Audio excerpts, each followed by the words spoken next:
давоми 2 рӯз дар толори варзишии шаҳри Хуҷанд мусобиқаи кушод оид ба намуди варзиши ушу баргузор шуд. Ушучиён аз 4 шаҳру ноҳияҳои вилояти Суғд аз ҷумла шаҳри Хуҷанд, ноҳияи Зафаробод, Бобоҷон, Ғафуров, Шаҳристон ва Деваштич ба мусобиқа ҷалб шуда буданд.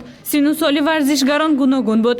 зиёда аз 200 нафар варзишгарон ки аз он шумора 60 нафарашонро духтаракон ташкил медоданд, дар ин мусобиқа иштирок намуда байни ҳам қувваозмоӣ карда тамоми маҳорати худро нишон доданд. дар маросими кушодашавии мусобиқа намоянда аз мақомоти иҷроии ҳокимияти давлатии шаҳри Хуҷанд иштирок карданд.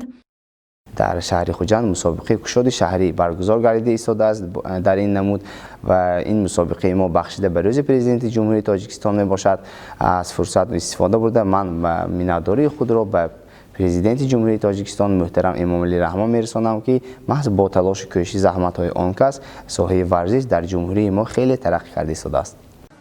азиза икромова яке аз иштироккунандагони ин мусобиқа аст. дар чунин мусобиқа бори аввал аст ки иштирок мекунад. ӯ соҳиби ҷойҳои намоён гашт. азиза нақша дорад дар дигар мусобиқаҳо низ иштирок намуда маҳорату малакаи худро нишон диҳад.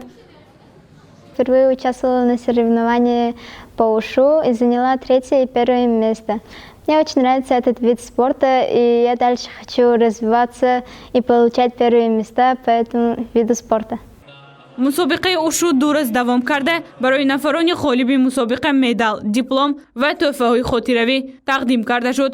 солҳои охир таваҷҷӯҳи волидон ба варзиши намуди ушу бештар гардидааст. падару модарон фарзандонашонро барои шуғл ба ин намуди варзиш ҷалб намуда истоданд. гузориши Ганҷина Олим ва Азамҷон Раҳимов барои барномаи иттилодии хабар.